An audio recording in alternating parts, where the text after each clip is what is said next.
Bismillahirrahmanirrahim. Alhamdulillah wassalatu wassalamu ala Rasulillah wa ala alihi wa ashabihi wa mawala amma ba'du. Bismillahirrahmanirrahim. Qala radhiyallahu wa la'amri innal munkira aslama lihtiyatihi wal waqi'a bila haqiqatin ala khatarin likhtibatihi bikhilafi al-akhidhi bihaqqin wat-tariki bihi fa inna kullan minhuma ala sawabin fima huwa bihi idh la yajuzu an yaqfuwa ghayra ma alimah wala an yataqaddama li syai'in siwa ma fahimah.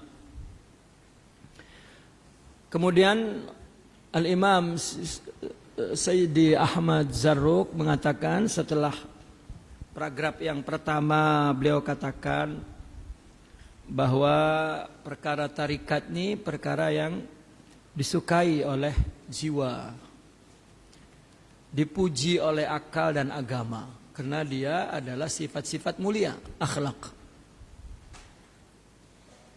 Namun jauh dari capaian orang ramai karena sifat mulia ini, akhlak ini, thariq sufi ini daqiq lidiqatihi. Dan dalam kehidupan sehari-hari pun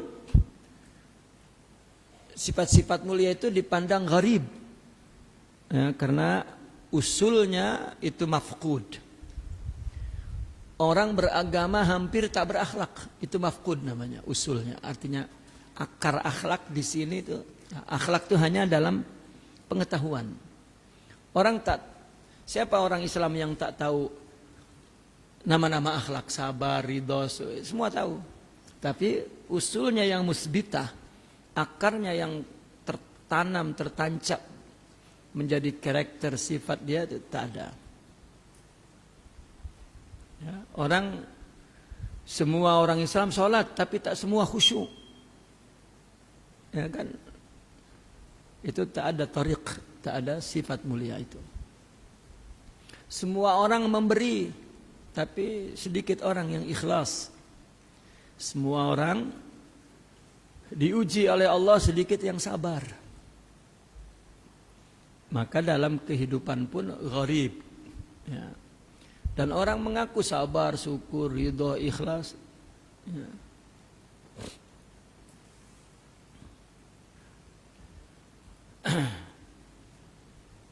Akhirnya ramai pengaku-ngakunya dan pimpinan tarekat pun orang bodoh. Akhirnya ramai pula orang yang mengingkari.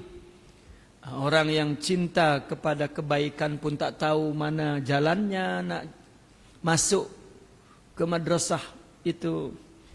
Dan orang yang di dalam tarekat pun bising saling begaduh, ya, mengatakan dia benar, yang lain mengatakan salah dan seterusnya. Dan para pengikutnya pun sombong, bangga diri, ya, itu yang terjadi. Dan ini semua disebabkan Bani Sa'ad tidak berjalan di jalan yang sebenarnya. Akhirnya beliau mengatakan wala amri, demi umurku, innal munkira aslama lihtiyatih, orang yang mengingkari itu lebih selamat, tetapi mengingkarinya ini lihtiyatihi, karena hati-hati. Artinya orang mengingkari ini, aku tak nak bertarekat lah, ya, aku tak nak mudah begitu saja masuk tarekat. Dia nak hati-hati, itu mungkin selamat.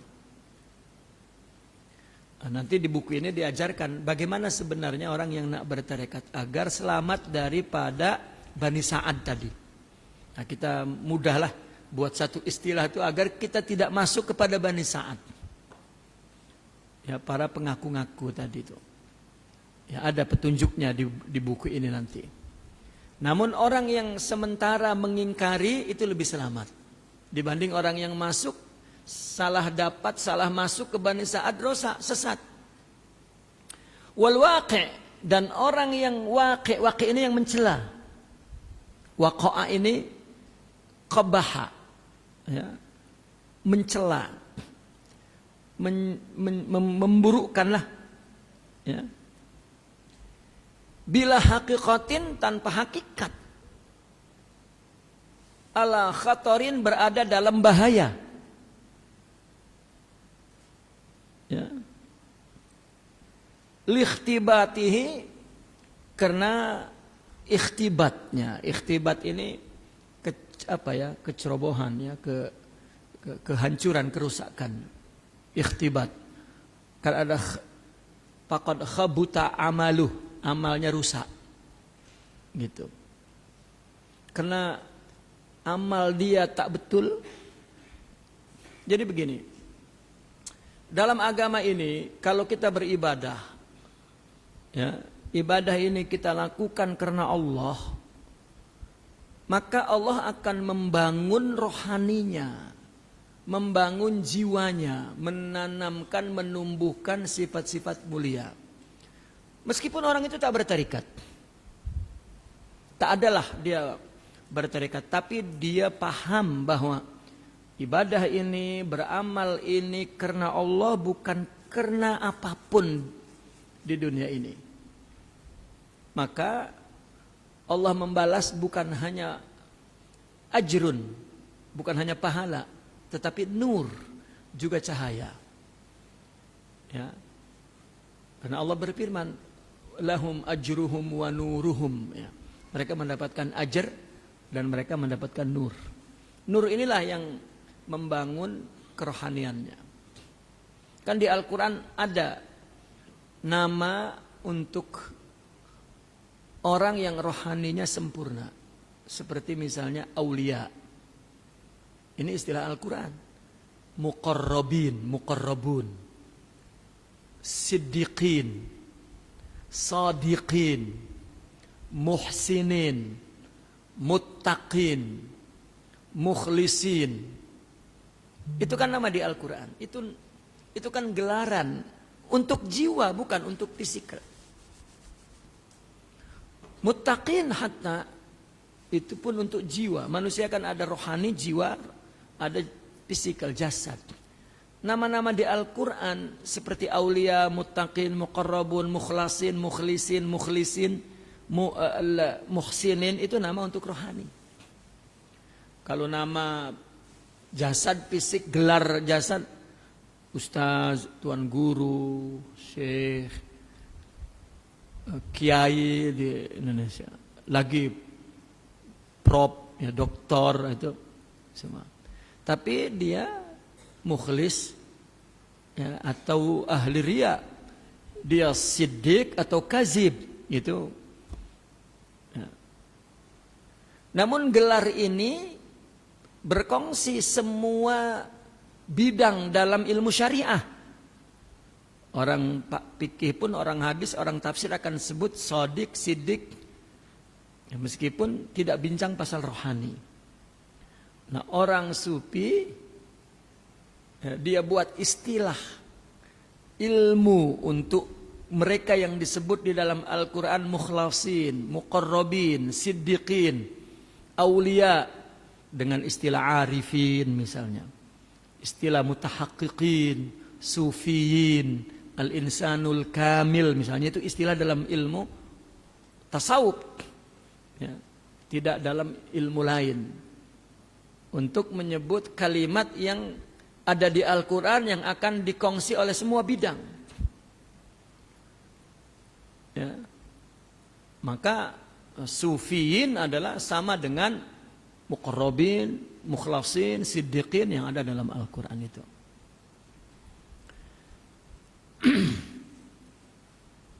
Nah, seseorang apabila beramal belum atau tidak karena Allah, kemudian dia beramal banyak tapi dia sombong misalnya, tapi dia melakukan hasad, melakukan riba, melakukan namimah, maka amalnya khubut, amalnya rusak. Ini saya nak jelaskan kalimat ikhtibat, khubut. ikhtibat, khubut, khabata, yani halaka fasada. Ya. Nah, maka Imam Zarruq mengatakan orang yang mengingkari karena berhati-hati itu selamat. Aku tak bertarekat lah, tapi nak hati-hati, bukan menghina, itu selamat. Ya. Tetapi orang yang waqi', mencela, menghina, mencaci, merendahkan, memaki bila haqiqatin, tanpa hakikat, maka ala khatarin, dia dalam bahaya. Likhtibatihi, karena amalnya, karena dia akan hancur, akan rusak. Ya. Bikhilaf, berbeda. Al-akhiz bihaq. Al-akhiz ini orang yang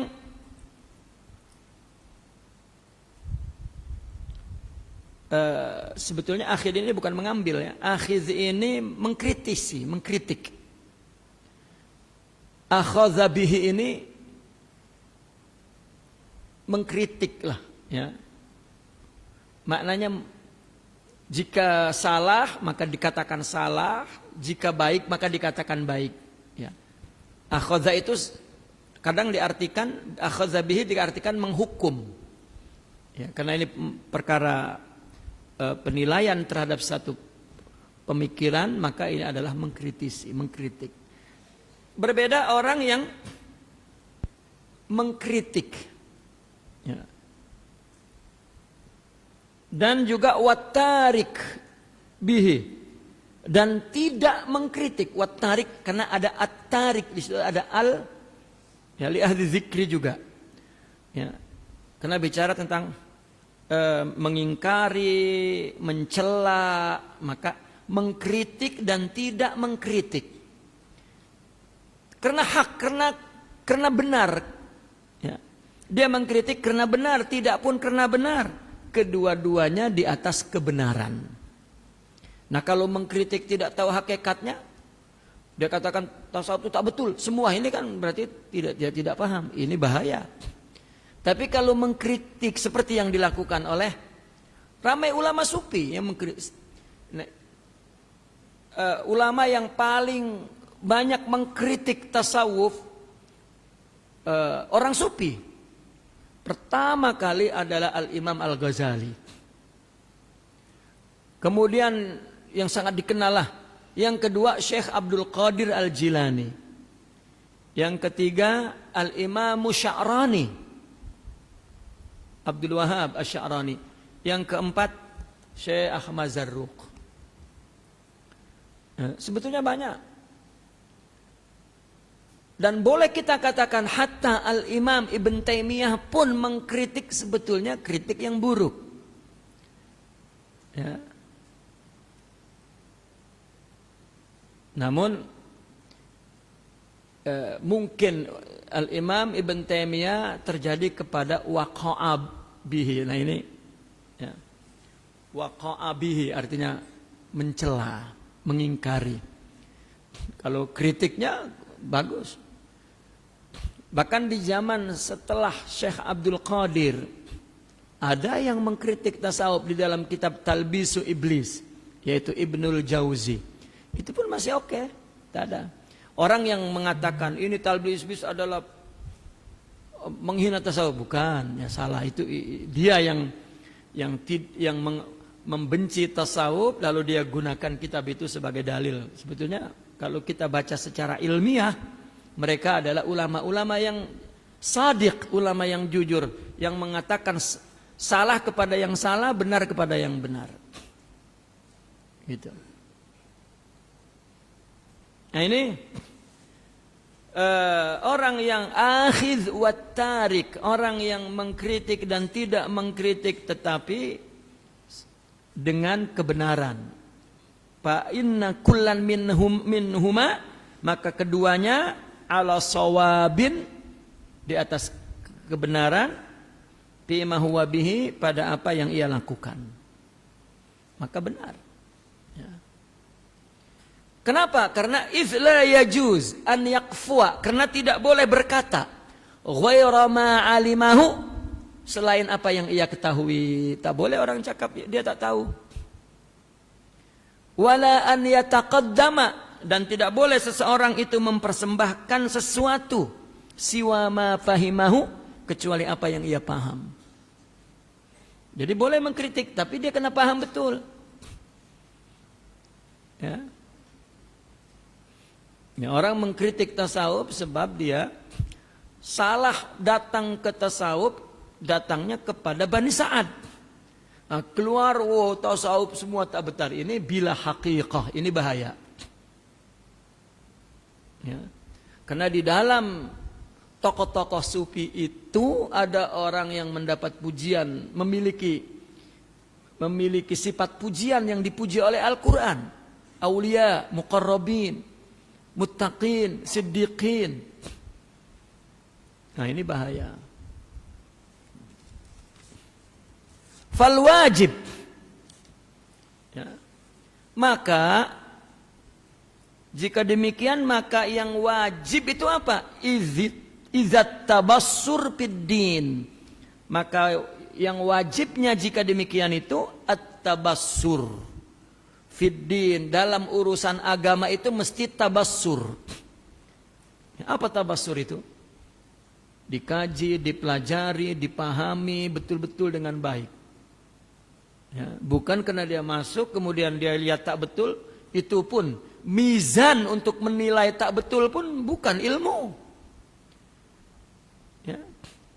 Contoh Al-Imam Ibn Atha'illahi Sakandari. Beliau pun dengar kata orang tentang keburukan orang-orang sufi. Dia pun mengata juga, jangan bertasawuf lah, cukuplah mengaji. Al-Imam Ibn Atha'. Lalu akhirnya dia berpikir, kenapa aku aku caci, aku cela sufi tasawuf ini di luar, kenapa aku tak datangi orangnya?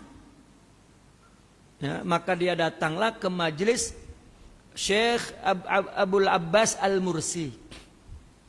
Dia datang dan dia duduk belakang.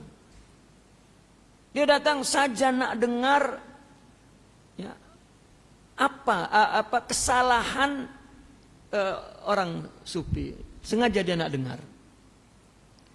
Lalu dia duduk. Tapi dia duduk nih, dia sudah punya timbangan Al-Quran, hadis, akidah yang ya, dia bukan orang bodoh, orang ilmu. Artinya ucapan itu ditimbang di Al-Quran, di hadis, dan di perkataan ulama yang dia pahami. Jadi dia duduk di belakang, dia tunggu. Ya, Imam Abul Abbas tak baca Quran, tak baca hadis, dia baca hikmah, nasihat. Ya. Tetapi Imam Ibn Atha' dia timbang ucapannya ini di Al-Quran dan hadis dan di ilmu syariah. Dia cari, tak ada yang salah. Tak ada ucapan yang mengeliru, yang melanggar, menyalahi. Didengar. Bahkan dia bilang ucapan dia menambahkan pahamku kepada ayat Al-Quran dan hadis. Lalu dia datang lagi. Mula duduknya maju ke depan. Pun ya sama.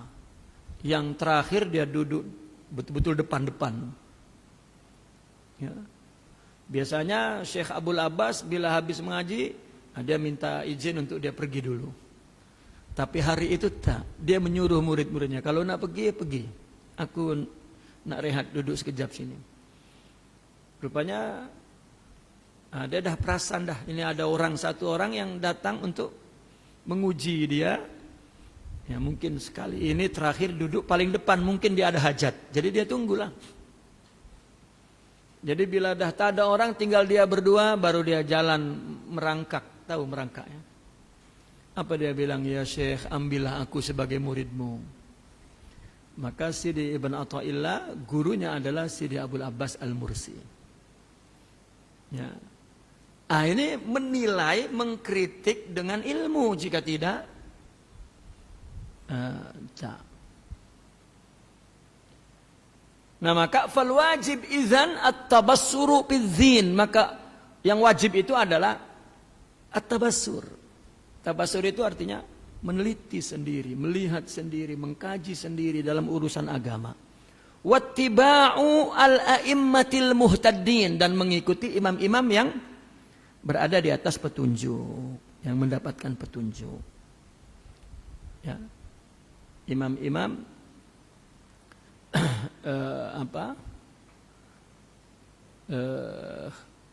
seperti Abdul Qadir Al-Jilani misalnya, Syedi Abdul Hasan Syazili, mereka adalah seorang yang alim fil Quran wal hadis dan semua. Wal akhdhu bima bana rusyduhu wa dhahar, dan kalau nak mengambil dari mereka pada apa yang nampak rusydnya, ya, kebenarannya dan bimbingannya nampak.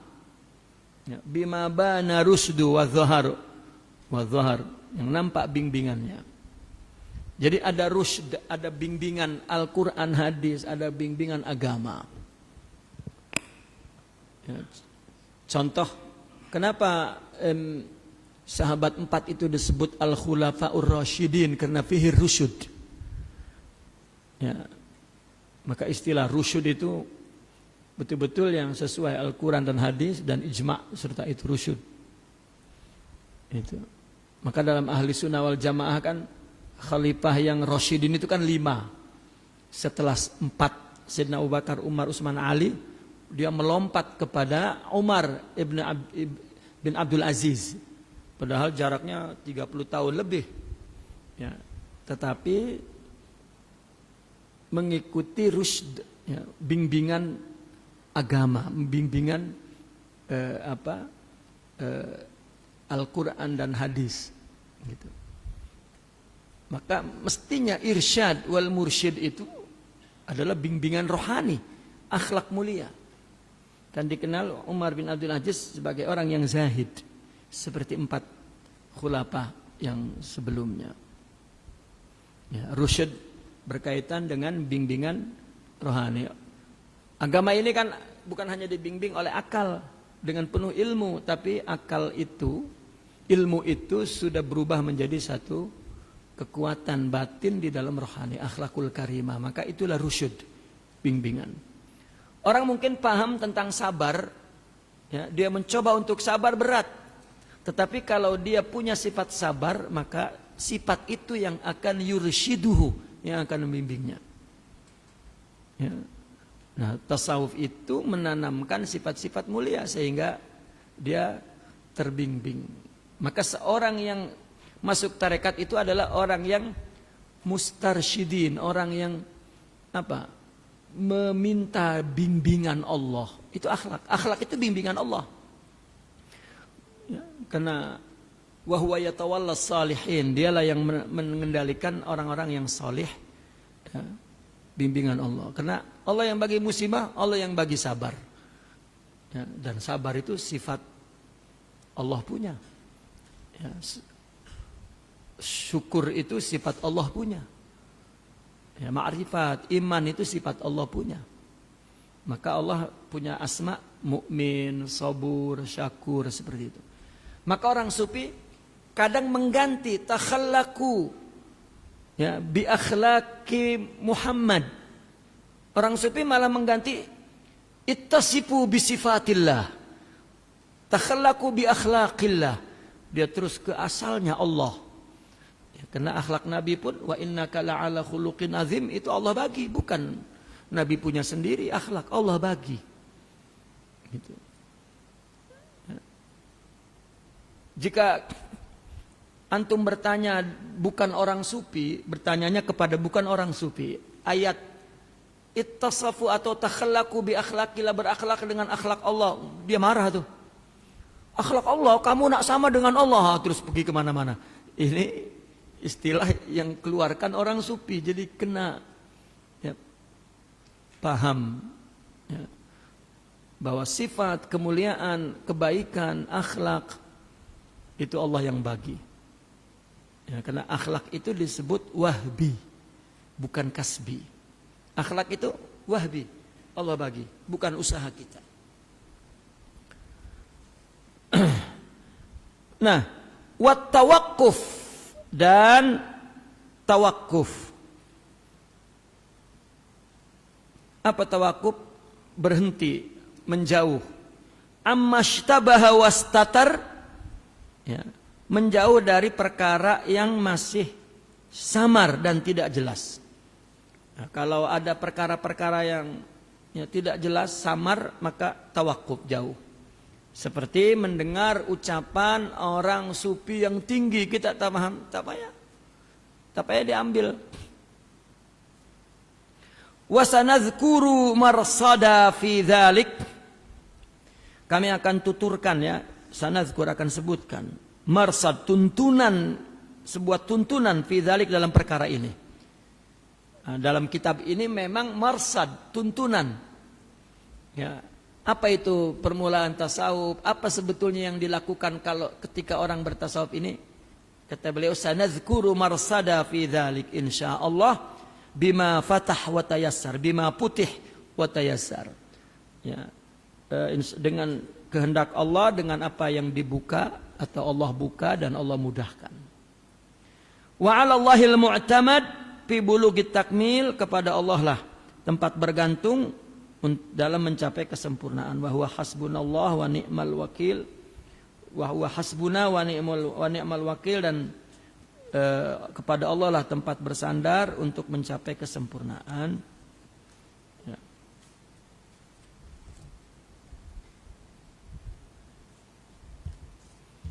Ya. Kita akan berhenti 15 menit lagi, ya. Pukul 12 kita berhenti. Nah, ini selesai mukaddimah ini. Mukaddimah tentang Bani Sa'ad.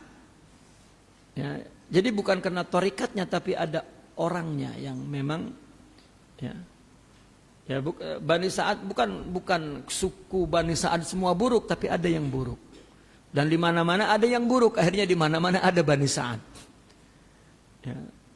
Tarekat Mu'tabar, tapi ada orang yang menisbatkan diri kepada tarekat ini yang jahil, ibtida' dan batil. Ya. Dan beliau terangkan kenapa jadi begitu? Karena perkara tarekat ini perkara yang daqiq, ya, orang tak tahu, tak kenal, tak paham. Ya, agama ini, kalau perkara yang amal zahir semua kita pelajari, tapi yang batin, ya, nah itu pun kena diambil kepada orang yang punya. Orang kita nak punya ilmu, kena pergi kepada orang yang punya ilmu itu, dan seterusnya. Namun perkara tasawuf ini perkara daqiq. Ya. Maka Imam Ahmad Zarruq ini, ya, betul-betul beliau sangat mutabassir, ya, sangat teliti, ya, terhadap keilmuan tasawuf itu. Nah, baru beliau mengatakan summa aqulu wallahul musta'an wa alaihi tukulan. I'lamu, kata beliau, ketahuilah, rahimakumullah, semoga Allah merahmati kalian, annat tasawufa, bahwasanya tasawuf lahu muqaddimatun, itu kurang tak marbuta bagi tak marbuta. Bahwasanya tasawuf mempunyai muqaddimah. Annat tasawufa lahu muqaddimatun, satu. Wa haqiqatun, punya hakikat. Wa natijatun, punya natijah. Tasawuf itu ada mula-mulanya. Nah, boleh jadi orang sudah baiat dan sudah zikir 20 tahun, rupanya belum bermula. Apa muqaddimahnya? Fa muqaddimatuhu. Itu ada ta, ada ha, ya. Itu wa muqaddimuhu, ada taknya. Fa muqaddimatuhu, maka muqaddimahnya apa? Khasyatullah, takut kepada Allah.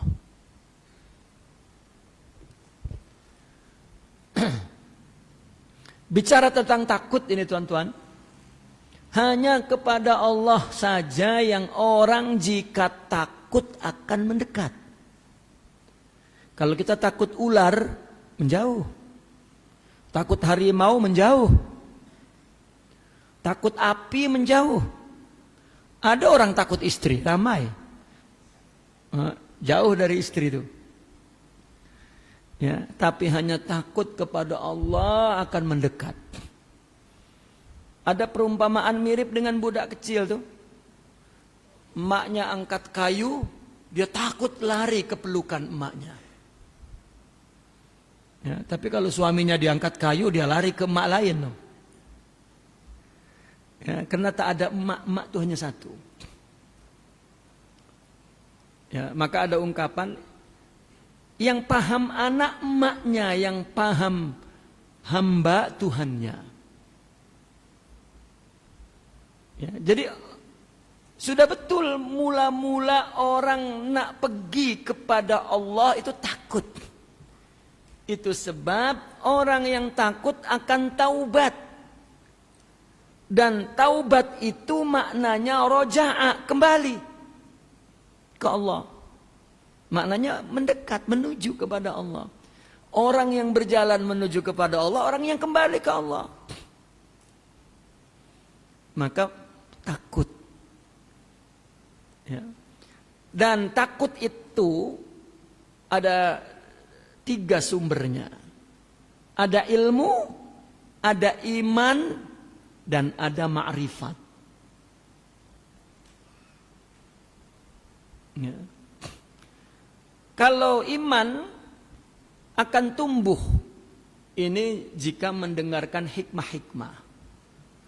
Kita duduk, orang memberi nasihat, terus maka imannya akan terusik dan dia takut kepada Allah. Mungkin ilmunya kurang. Ini namanya takut karena iman. Fakhafuni in kuntum mu'minun. Katanya, in kuntum mu'minun. Kamu takut kepadaku jika engkau beriman. Ada takut karena ilmu. Karena dia menguasai ilmu yang luas, maka timbul takut. Ya. Sehingga dikatakan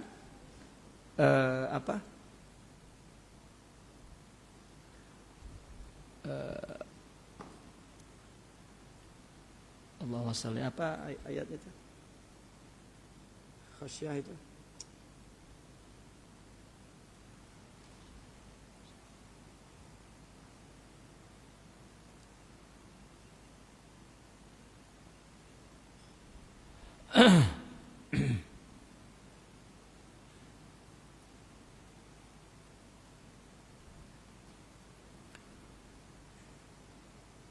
Innama yakhsyallaha min ibadihil ulama.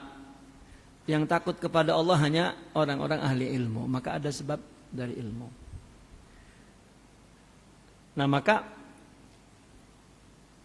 sepatutnya orang yang akan lari kepada Allah, maka ilmu dan imannya kena baik. Maka dia akan takut kepada Allah. Kalau kita baca buku-buku ulama dulu, buku-buku sufi ulama dulu, saya ada buku nipis sangat, namanya Bulghatul Maqasid. Buku ini ditulis oleh Imam Al-Qushairi, Imam abad keempat. Ya. Di situ menulis mengatakan, ayyuhal murid, sahih aqidatak, katanya, wa zakki nafsak. Betulkan akidahmu, baru lakukan untuk mensucikan dirimu. Katakan, baru bertasawuf, betulkan akidah dulu. Kenapa? Karena iman akidah inilah, jika dibetulkan dia akan takut kepada Allah. Nah, namun di sini dijelaskan nanti dari mana orang boleh mengambil sifat takut itu. Ya. Pamuqaddimatuhu, permulaannya adalah takut kepada Allah. Kalau takut tak akan lari ke Allah. Kalau tak lari ke Allah maka tak berjalan menuju kepada Allah. Ya. Wa haqiqatuhu, ini ringkas nanti baru diterangkan. Hakikatnya, hakikat apa? Hakikat bertasawuf. Apa maksud hakikat bertasawuf? Sebenarnya orang bertasawuf itu melakukan apa? Buat apa? Itu hakikatnya. Apa? Sidqut tawajjuhi ilallah. Apa sidqut tawajjuh? Sidik, betul. Pembetulan. Tawajjuh. Tawajjuh apa? Tawajjuh hati. Ilallah, kepada Allah. Ini hakikatnya. Ya, betul-betul bertujuan hatinya kepada Allah. Membetulkan tujuan hatinya kepada Allah, itu namanya bertasawuf. Ya. Jadi orang yang sedang bertasawuf adalah orang yang tengah membetulkan semua amalnya, semua ibadahnya karena Allah, bukan karena yang lain. Itu bukan. Oh, itu bagaimana orang ketika nak bertasawuf, maka syekh itu memberi zikir. Ya, zikir adalah metode, kaidah, ya, bimbingan dari guru. Kena zikir itu dia sebut Allah terus agar betul-betul jadi tujuannya. Ini sudah dikasih zikir, dia pula membaca zikir macam membaca mantra. Nak jadi hero pula, ayo jadi bomoh pula. Sudah betul masuk tarekat tapi nak bomoh. Jadi sebetulnya bukan zikir. Zikir itu metode. Karena tak ada ibadah yang terus kepada Allah, ya, yang terus kepada pikiran, yaitu ucapan. Ilallah, la ilaha illallah, la ilaha. Kalau pikiran ini masih kusut, masih kacau balau, masih, ya, maka kena betulkan lidahnya. Ilallah, la ilaha illallah, sampai pikiran berubah. Sepatutnya begitu. Ya. Baru dia turun ke hati. Maka ini zikir lisan, ini zikir yaqzah, ini zikir hudur. Kalau ininya saja tak yaqzah, apa yaqzah itu? Jaga, coba. Kita sudah masuk ke masjid dan takbir Allah, apakah pikiran kita sedar kita di depan Allah? Kan tak. Masih pikiran itu ada di mall, masih pikiran itu ada di kedai, ada, ya, maknanya ini pun tak ingat. Maka ini dulu, ya, karena yang paling dekat dengan pikiran itu ya ini. Bukan tangan, bukan kaki, bukan tubuh. Ruku sujud. Maka tak dijadikan kaidah metode untuk mengubah pikiran dan hati kecuali ilallah, la ilaha illallah, la ilaha illallah. Tapi terkadang orang sudah diberi zikir 100, dia sibuk dengan bilangan. Ya, illallah, la ilaha illallah, dah 100 dah. Ya. Maka itu sebab ulama dulu mengatakan jangan ambil zikir tanpa sanad. Sanad memang cara beragama. Ya, begitu juga bimbingan agar diberitahu zikir ini untuk apa. Ya. Agar dia menyadari bahwa ada zikir yang lebih daripada zikir yang maksur misalnya. Itu adalah untuk membangun tawajjuhul qalbi ilallah. Ya. Membetulkan agar hati itu untuk Allah. Maka orang sufi kan selalu cakap, ibadah bukan untuk dunia. Bahkan ada lagi yang lebih motivasinya tinggi sangat. Ibadah bukan untuk surga. Untuk Allah itu maksudnya. Sehingga orang sufi diklaim tak nak surga katanya. Nah, ini kena mengaji dulu. Apa maksud mereka cakap begitu? Orang sufi sombong, surga ditolak Allah bagi. Allah maha. Ya, ini sedang membetulkan, ini tarbiyah. Ya, sehingga aku ibadah bukan karena nak surga dan takut neraka, tapi karena engkau. Ini yang mudah dipahami oleh orang. Dan juga surga itu bukan karena, kan ada hadisnya. Bukan karena amal, tapi karena rahmat. Jadi jangan kita beli dengan amal, tapi kita ambil rahmat Allah di hati itu. Ya. Rahmat adalah sifat kasih sayang. Dan orang sufi memahaminya Sifat kasih sayang itu tumbuh dari sifat-sifat mulia. Nah, maka orang memiliki sifat-sifat mulia, maka tumbuh kasih sayang. Itulah surga. Sebelum dia pergi ke surga pun sudah ada di surga. Maka orang sufi cakap surga ada dua. Ada surga ma'rifat, itu surga akhlak. Orang goncang, orang kecewa, merana, duka, lara, sengsara, dia tak. Dia qanaah, dia tawakal, dia itu surga. Ya, bukan surga ma'rifat, surga ya, yang dikhayalkan dia pun tak paham. Nah ini ya maksud daripada sidik tawajuh kepada Allah. Ya. Jadi orang yang sedang bertasawuf adalah orang yang sedang membetulkan hidupnya, amal solehnya, ibadahnya untuk Allah saja. Meskipun belum bertarekat, kalau dia sedar memahami agama itu mesti karena Allah. Itu sebenarnya dia sudah atau setengah bertasawuf. Meskipun dia sudah bertarekat, dia tidak sibuk dengan Allah dan tidak karena Allah, maka dia belum mulai, ya, dia bukan tengah bertarekat. Lagi jika tidak ada sifat takut. Ulama dahulu abad kedua, ketiga, keempat orang datang, kita pun sering dengar orang dulu datang ke tuan guru nak bertarekat tak diterimanya. Lama, ya karena apa? Nak betulkan akidah dulu. Ya akidah apa? Akidah khasyah. Akidah takut bahwa makhluk ini dari Allah, dia kena melakukannya untuk Allah. Bahkan ada akhirnya mereka mengatakan beramal pun dengan Allah. Itu akidah, bukan belajar kitab akidah, bukan. Ya. Bukan, tetapi membetulkan i'tiqad hatinya kepada Allah, ikatan simpulan hatinya kepada Allah, sahih aqidatak. Ya. Nah, karena ketika orang sudah mulai bertasawuf, maka berarti dia sedang membetulkan semuanya untuk Allah. Maka natijahnya wan natijatuhu al-fana'u fillah. Fana ke dalam Allah. Ya. Fana kepada Allah. Apa fana kepada Allah itu? Maka dia seorang yang sangat mencintai Allah, memahami Allah, ya, mengenal Allah.